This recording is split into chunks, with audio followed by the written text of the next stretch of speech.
ശാന്തി. ശരീരത്തിൻ്റെ പേര് സരസം. എനിക്ക് ജ്ഞാനം കിട്ടിയിട്ട് 25 വർഷം കഴിഞ്ഞു. ചെറുപ്പകാലത്ത് വിളക്ക് കത്തിക്കും, നാമം ജപിക്കുകയൊക്കെ ചെയ്യുമെങ്കിലും അതിനെല്ലാം ഉപരിയായിട്ട് ശ്രീനാരായണ ഗുരുദേവൻ്റെ ആദർശം കാര്യങ്ങളുമെല്ലാം അച്ഛനും അമ്മയും എല്ലാം പറഞ്ഞു.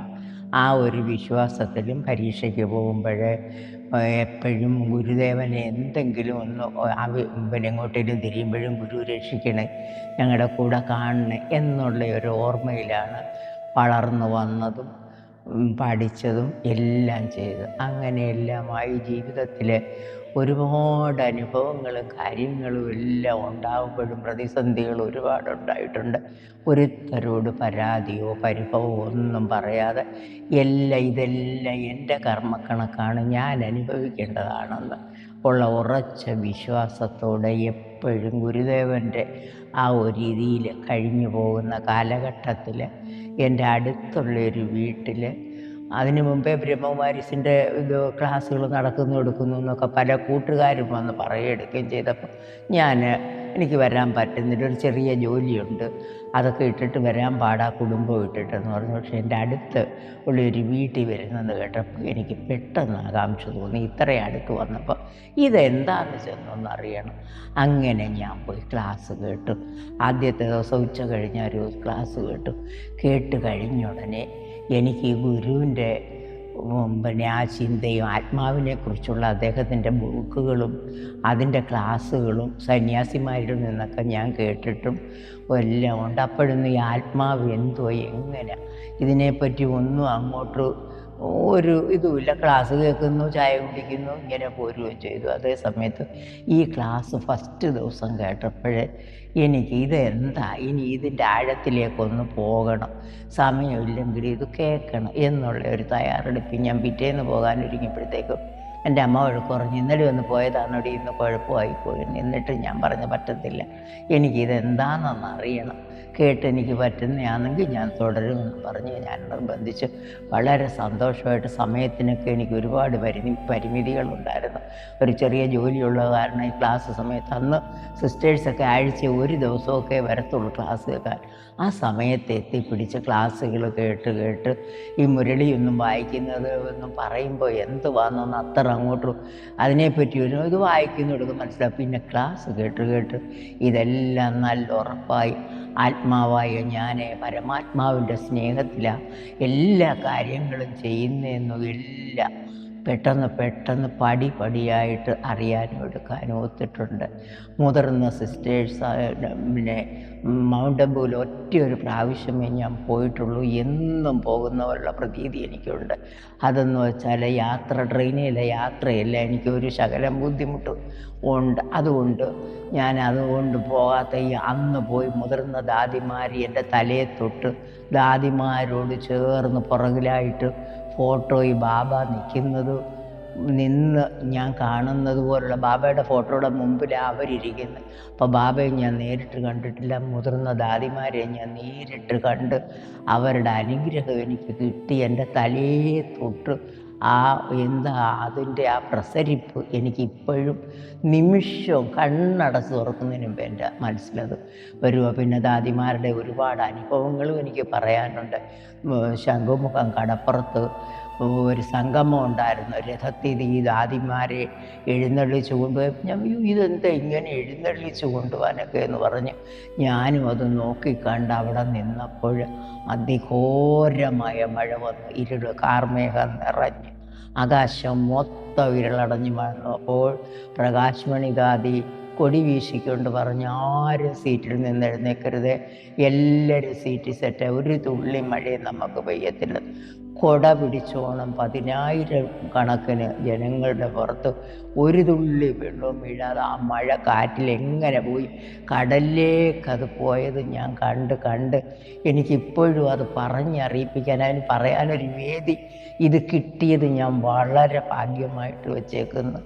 അങ്ങനെ അത് കണ്ട് പിന്നെ അനുഭവങ്ങളാകുന്നവർ സിസ്റ്റേഴ്സ് എപ്പോഴും ബാബയെ അവരാണ് കാണിച്ചു തരുന്നത്. അവർ പരിപാലിച്ചു ബാബ പരിപാലിച്ച് അവരിൽ കൂടാണ് ബാബയെ കാണാനൊക്കുന്നത്. ജീവനോട് കണ്ടിട്ടില്ലെങ്കിലും ഈ ദാദിമാരെ കണ്ടതുപോലെ ബാബയും കണ്ടിട്ടുണ്ട്.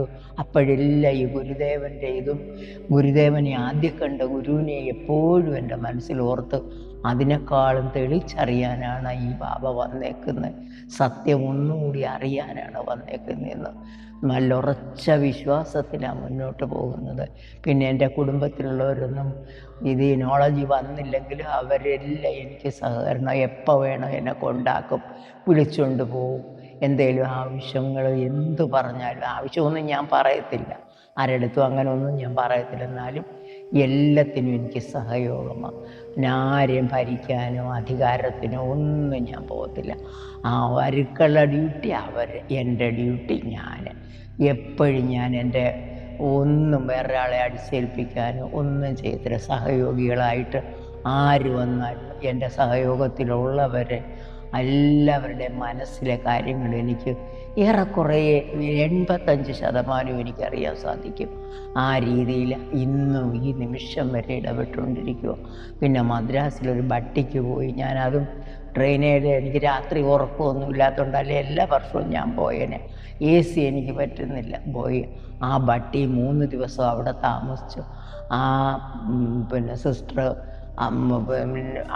അവിടെ ക്ലാസ് എടുത്ത സിസ്റ്റർ പേര് ഞാനങ്ങ് മറന്നു. ബ്രദറായിരുന്നോ സിസ്റ്ററായിരുന്നോ, നമ്മൾ ആത്മാവ് ശരീരത്തിൽ നിന്നും വിട്ടുപോകുമ്പോഴേ ആ ശരീരം ഏത് രീതി ഈ ശ്മശാനത്തിലേക്ക് നിങ്ങളുടെ ശരീരം എടുത്തുകൊണ്ട് പോകുന്നത് നിങ്ങൾ നല്ല പോലെ കണ്ട് ആസ്വദിച്ചിരിക്കാൻ പറഞ്ഞ് ആ ഒരു നിമിഷ നേരം അത് എടുത്തുകൊണ്ട് പോകുന്നത് ഉള്ള പൂക്കളും നല്ല വസ്ത്രങ്ങളും ധരിച്ച് അത് എടുത്തുകൊണ്ട് പോകുന്നത് സന്തോഷമായിട്ട് ചിരിച്ചുകൊണ്ട് കണ്ടുകൊണ്ടിരിക്കാനുള്ള ആ ഒരു ഭാഗ്യം അത് എവിടുന്നും കിട്ടത്തില്ല. എങ്ങ് പോയാലും മരണമെന്ന് പറഞ്ഞാൽ പേടിയാണ് എല്ലാവർക്കും. അയ്യോ മരിച്ചു പോകും, ഇതെല്ലാം മരിക്കുമ്പോൾ ഇങ്ങനെയാണെന്ന്. ഇരിക്കുമ്പോഴാണ് പേടിക്കേണ്ടത്, അവരെ ഇവരെ എല്ലാം പേടിക്കേണ്ടത്. മരിക്കുമ്പോൾ എന്തും പേടിക്കാനിരിപ്പില്ല. അങ്ങനെ ഒരുപാട് അനുഭവങ്ങളുണ്ട്. പിന്നെ നമ്മൾ സേവനങ്ങളാണെങ്കിലും എനിക്ക് ശാരീരികമായിട്ടൊന്നും ഞാൻ ഒരുപാട് സേവനങ്ങൾ ചെയ്തിട്ടുള്ള ആളല്ല. അല്ലാതെ ഒരുപാട് സഹായം പോലുള്ള സേവനങ്ങൾ ഓരോ സെൻറ്ററിലേക്ക് പിന്നെ സേവനങ്ങളെന്ന് പറഞ്ഞാൽ പിന്നെ ആവശ്യങ്ങൾ വരുമ്പോൾ മുതിർന്ന സിസ്റ്റേഴ്സിന് താമസിക്കാനാണെങ്കിൽ ഞാൻ ഇനാഗുറേഷനൊക്കെ വന്നപ്പോൾ താമസിക്കാൻ ഒരു വീടെടുത്ത് കൊടുത്തു. എൻ്റെ വീട് അതിനായിട്ട് ഒരുക്കി കൊടുത്തു. ഒരു വീടല്ല 2 വീട്. പിന്നെ വാഹനങ്ങൾക്ക് എൻ്റെ പരിവാരത്തിൽ പിള്ളേരുണ്ട്, അവരെ വീട്ട് വാഹനം കൊടുത്തു. അങ്ങനെ എല്ലാ മുതിർന്ന സിസ്റ്റേഴ്സിനും നിമിത്തമായ സിസ്റ്റേഴ്സിനും എന്നെക്കൊണ്ട് കഴിയാൻ ഈ 25 വർഷം തൊട്ട്, അന്ന് വണ്ടിയും വെള്ളവും ഇല്ലാത്തപ്പോഴും എനിക്ക് ചെയ്യാനൊക്കുന്ന ഒരു 80% കാര്യങ്ങളും ഞാൻ വളരെ സത്യസന്ധമായിട്ട്, അതെൻ്റെ ഭാഗ്യമാണ്. എനിക്ക് ബാബ തന്ന ഒരു ഭാഗ്യമാണ്. അല്ലാതെ എനിക്കിത് ചെയ്യാൻ പറ്റത്തില്ല എന്ന് കരുതി ഞാൻ എപ്പോഴും ചെയ്യുന്നുണ്ട്. എന്തൊരാവശ്യമുണ്ടെങ്കിലും ആരോട് പറഞ്ഞാലും ആ നിമിഷം എനിക്ക് വന്ന് ചെയ്തു തരും. പിന്നെ അവരാക്കത്തില്ല. എന്തല്ല എൻ്റെ കഴിവല്ല, ബാബയുടെ കഴിവാണ്. എനിക്ക് സെൻറ്ററിന് ഇപ്പോൾ ഇച്ചിരി ദൂരം ഉണ്ടായതുകൊണ്ട് എന്നും വരാൻ ബുദ്ധിമുട്ടുണ്ട്. കഴിവതും ഞാൻ 2 ദിവസം വന്നുകൊണ്ടിരിക്കുക. വീട്ടിലും എപ്പോഴും ഇത് തന്നെ ഓർമ്മയുണ്ട്.